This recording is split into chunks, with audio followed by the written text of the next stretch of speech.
विशाळगडाच्या परिसरात अतिक्रमण विरोधी कारवाई आणि त्यापूर्वी झालेल्या हिंसाचारामुळे जिल्ह्यातलं वातावरण तणावपूर्ण आहे। यावर आता राजकारण तापायला लागलंय। कोल्हापूरचे खासदार शाहू महाराज छत्रपतींसह सतेज पाटलांनी विशाळगडाला भेट देऊन तिथल्या परिस्थितीची पाहणी केली।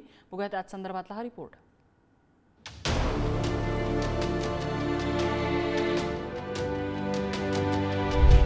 विशाळगडावरील अतिक्रमणावरून उसळलेल्या हिंसाचाराचा मुद्दा चांगलाच तापलाय। या पार्श्वभूमीवर कोल्हापूरचे खासदार शाहू महाराज छत्रपती यांनी विशाळगडाला भेट दिली। तोडफोड झालेली घरं, दुकानांसह तेथील परिस्थितीचीही पाहणी केली।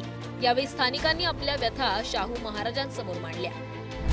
शाहूंच्या नगरीमध्ये असं हे वर्षात दुसऱ्यांदा होणं म्हणजे त्यामध्ये काहीतरी षडयंत्रच आहे, यात काही प्रश्न नाही आहे आणि त्याला आपल्याला तोंड ह्या पुढेही द्यावं लागणार। काल जर अभियोक्त्यांचा सल्ला घेऊन या सगळ्यावर जर कारवाई होत असेल तर मग ती गेले 6 महिने का केली नव्हती? जर हे या ठिकाणी चुकीचं असेल, आता आम्हालाही बघावं लागेल ते अतिक्रमण काढलेलं योग्य आहे अयोग्य आहे, कुठलं काढलं, नेमकं का सरसकट त्या ठिकाणी काढलं, आणि म्हणून जे गावामध्ये हिंसा घडली त्याचा निषेध आहे। शाहू महाराज यांचे पुत्र संभाजीराजेंनी गेल्या काही दिवसांपासून विशाळगडावरील अतिक्रमणाविरोधात आक्रमक भूमिका घेतली आहे। त्यांनी 14 जुलै रोजी चलो विशाळगडचा नाराही दिला होता। मात्र संभाजीराजे गडावर पोहोचण्यापूर्वीच हिंसाचाराचा उद्रेक झाला।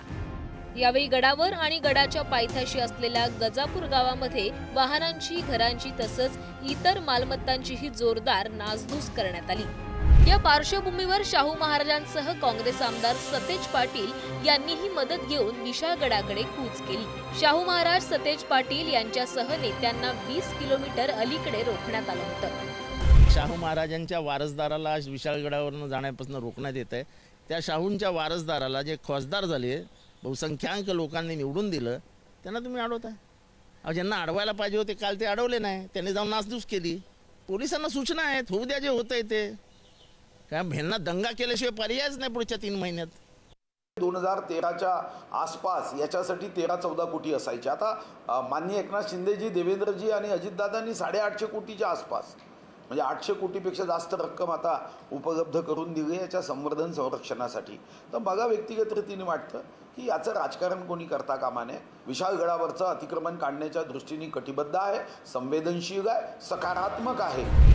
विशाळगडाच्या पायथ्याला असणाऱ्या गजापूरपैकी मुसलमानवाडी या ठिकाणी इंडिया आघाडीच्या अनेक नेत्यांनी भेट दिली। यावेळी शाहू महाराजांनी सर्व बाधितांशी संवाद साधत त्यांना आधार देण्याचा प्रयत्न केला। भर पावसात शाहू महाराजांना अनेक जण भेटण्यासाठी त्या ठिकाणी आले होते। यामध्ये पावसात गारटलेल्या संजिदा नाईक या चिमुकलीला शाहू महाराजांनी स्वतःचं जॅकेट दिलं।